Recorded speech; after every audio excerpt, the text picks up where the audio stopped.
Fala galera, vamos lá para mais uma aula aí, tá? Dando continuidade à urbanização brasileira, tá? Então hoje nós vamos ver as metrópoles brasileiras, tá?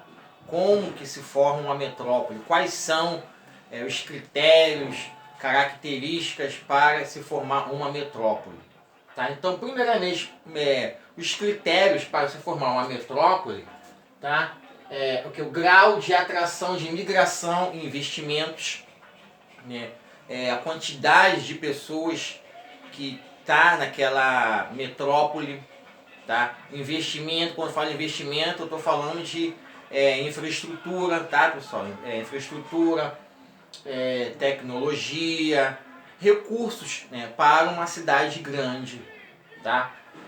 Capacidade de atração de setores de tecnologia de ponta. Que capacidade de setores de tecnologia de ponta seria essa?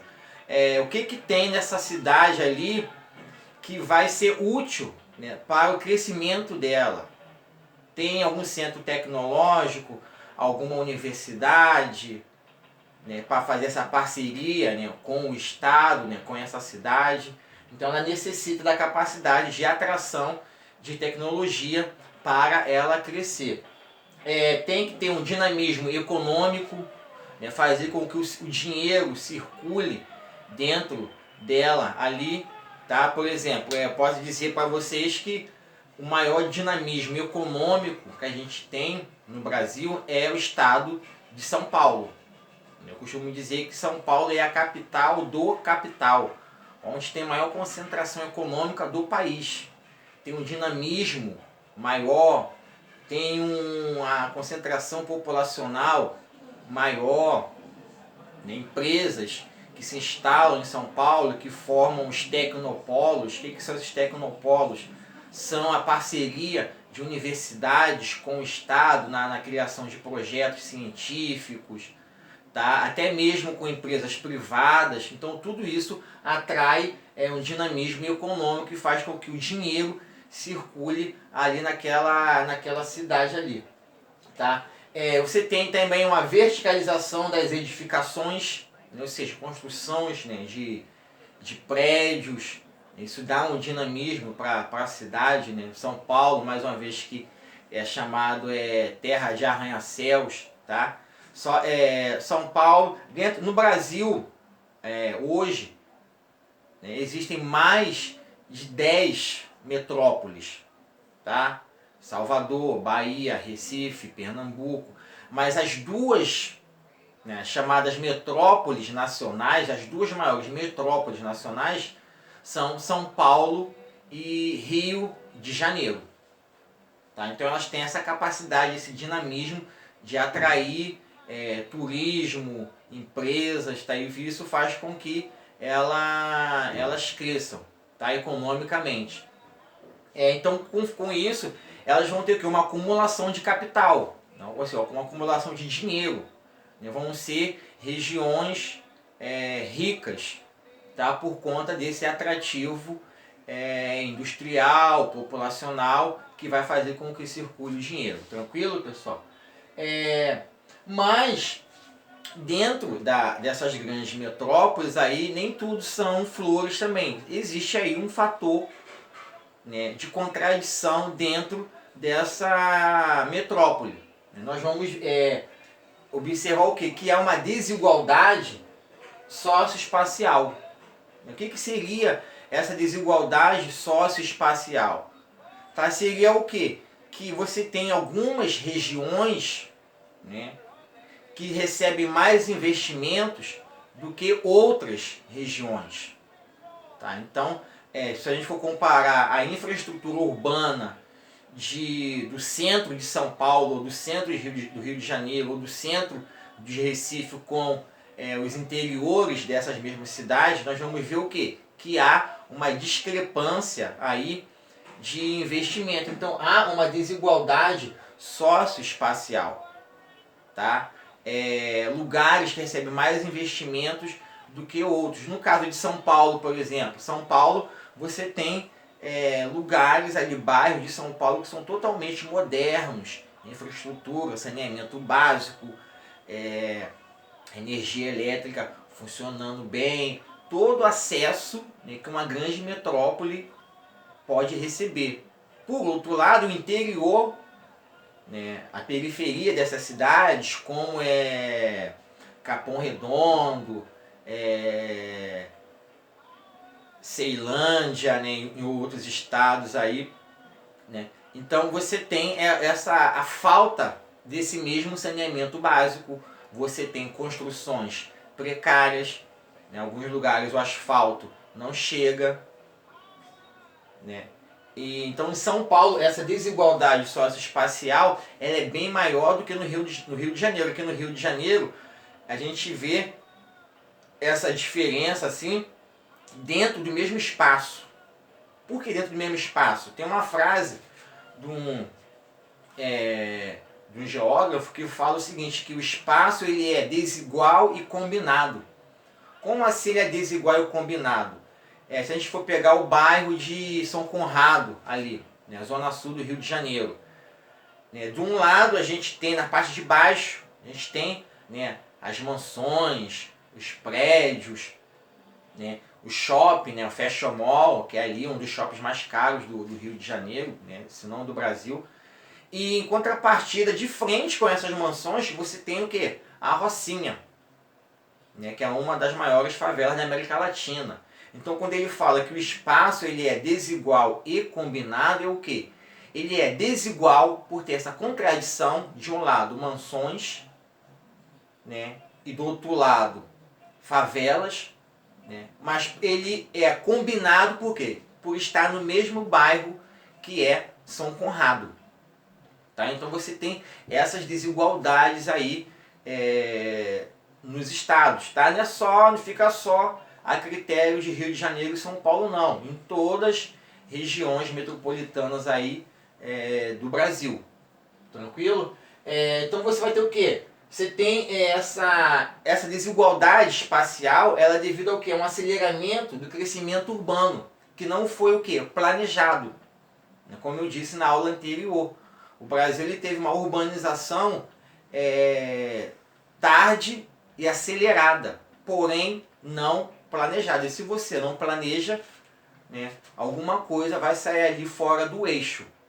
Tá? Então você vai ter essa acelerada de crescimento urbano, você vai ter ocupação irregular. O que seria essa ocupação irregular? Pessoas que moram em áreas de encostas, né, em favelas, ocupações em áreas da Mata Atlântica, né, de floresta. Então tudo isso está relacionado à ocupação irregular. Então tudo isso vai gerar um termo, né, que é meio esquisito, que se chama macrocefalia urbana. Tá?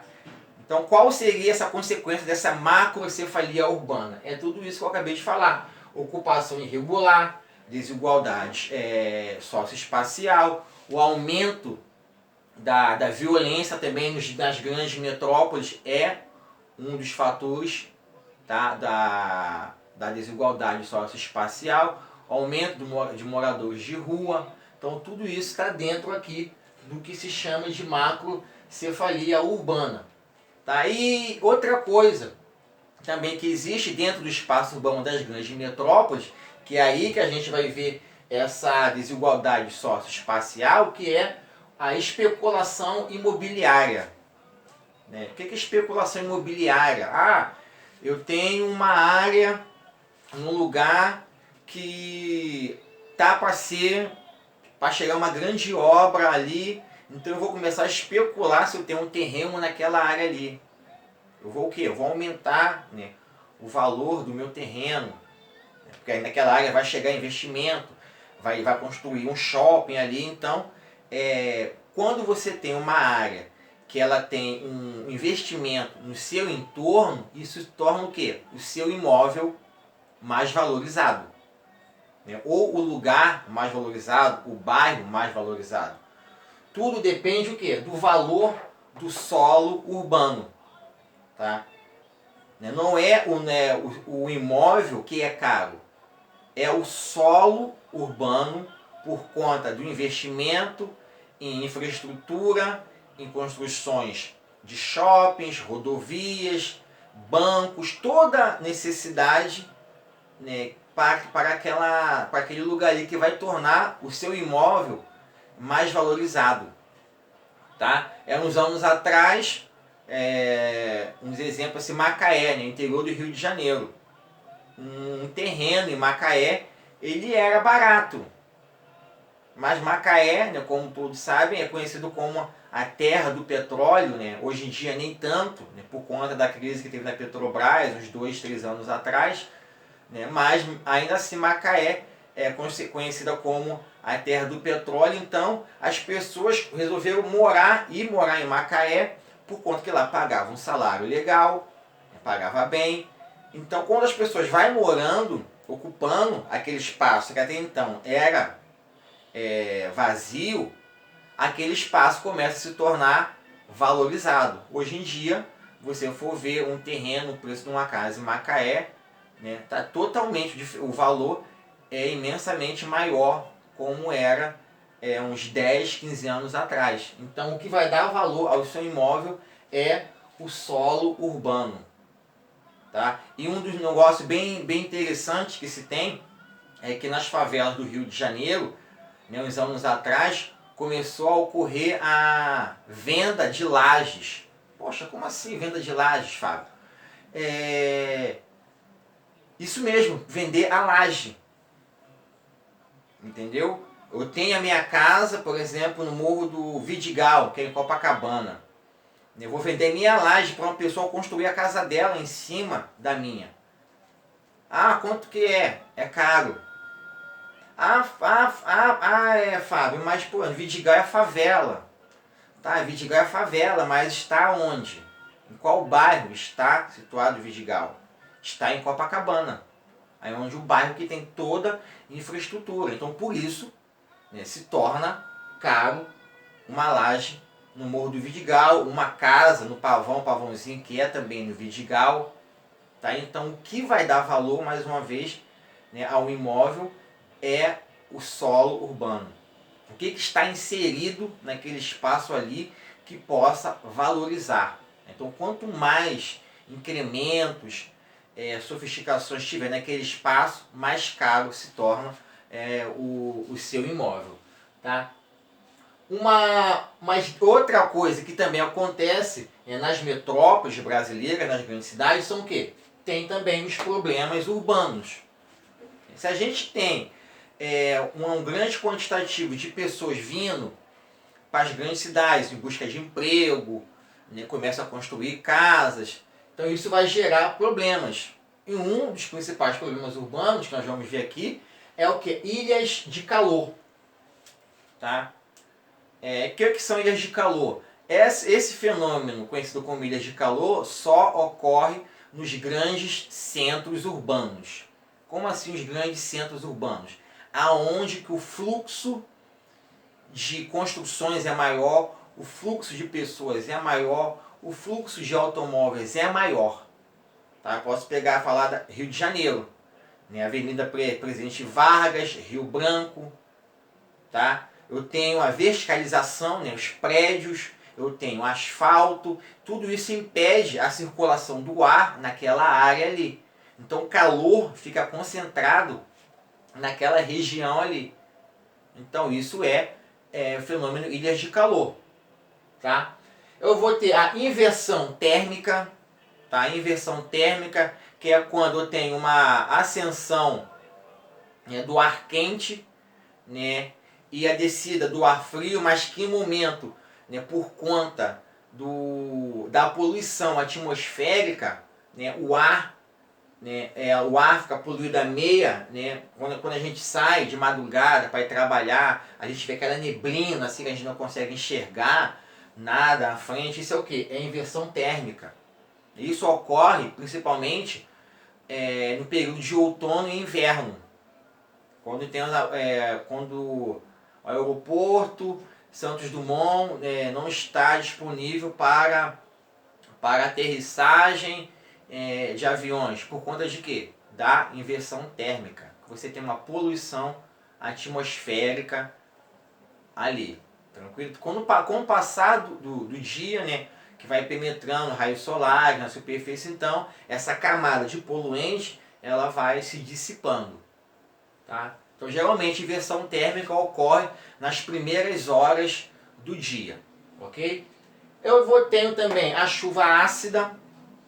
Tá? Calma, não vai chover ácido, a gente vai se derreter, não. Chuva ácida é por conta o quê? Da poluição, né? Da fumaça que sai do cano dos carros, que sai da chaminé das indústrias, né? Então tudo isso sobe, né? E quando desce em forma de chuva ácida. Como é que eu consigo observar a chuva ácida? Quando você vai a um centro da cidade, né? E você vê aquelas estátuas lá, e você vê que o rosto delas, né, parece um pouco deformado. Né? Deformado. Então isso é o quê? Consequência da chuva ácida. Né? Lógico que isso demora, né, um bom tempo até você ter essa deformação. Tá? Então vai desgastando, né, aquele material ali. Ok? E outras coisas que ocorrem também nas grandes cidades, né, nas metrópoles, são o processo de conurbação. Né? O que seria conurbação? Né? Quem de vocês nunca ficou na dúvida onde é que começa um município e termina outro, onde é que começa um bairro e termina outro? Então isso é conurbação. Um dos melhores exemplos que se tem de conurbação é aqui no Rio de Janeiro. Bairros de Maracanã, Tijuca, Andaraí, Grajaú e Vila Isabel. Né? Você tem bairros ali, um próximo ao outro. Você está aqui no Maracanã, né, onde é que fica a UERJ, né, você anda alguns metros, chega na 28 de setembro, você já está na Vila Isabel. Já está em Vila Isabel. Então ali os bairros ali, né, onde a gente, são misturados ali, então esse dá um nome de conurbação, ok?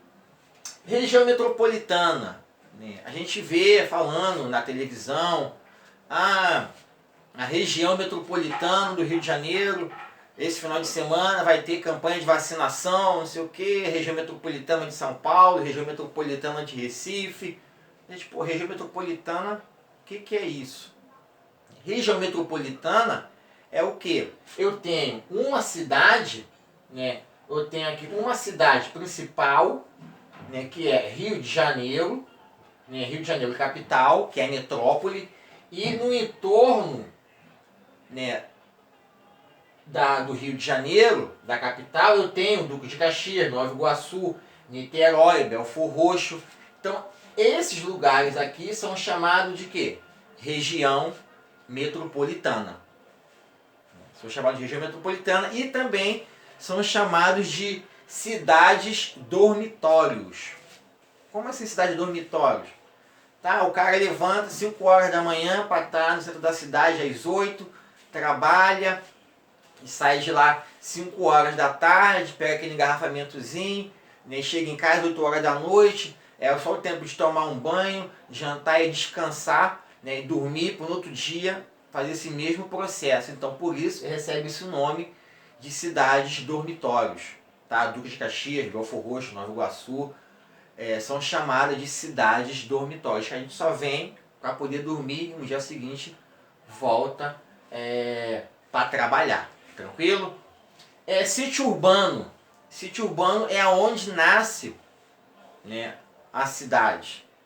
Né? A partir de um relevo, né, que se nasce, pode nascer uma cidade, da geografia física, né, do lugar, você vai ter ali o início da construção de uma cidade. Então isso é o sítio urbano. Tranquilo? Tá? Então a gente... essa é a ideia das metrópoles, está falando mais uma vez, né, uma observação, pessoal. Nem toda região metropolitana você vai encontrar uma metrópole. Tá? Porque tem que obedecer esses critérios aqui para ser metrópole. Tá? A região metropolitana de Manaus. Tá, mas Manaus é uma metrópole? Tem uma classificação para Manaus, que vão dizer que Manaus é uma metrópole regional incompleta. Por que incompleta, Fábio? Porque Manaus não atende todas as demandas como Rio de Janeiro, São Paulo, Porto Alegre. Em Manaus, o centro financeiro de Manaus, ali a indústria ali, que abastece economicamente Manaus é o quê? A Zona Franca de Manaus, onde são feitos televisões, celulares, computadores, né? Porque de resto a base econômica ali, em Manaus, que fica na região amazônica, né, é mais o extrativismo. Então por isso que vão chamar Manaus de metrópole regional incompleta. Tá? Tem uma hierarquia dentro dessas metrópoles. Eu tenho a metrópole nacional, metrópole regional, eu tenho cidade regional, cidade local e vila. Né? Na hierarquia de infraestrutura que tem essas cidades aí, aquilo que nós vimos na aula anterior, hierarquia urbana.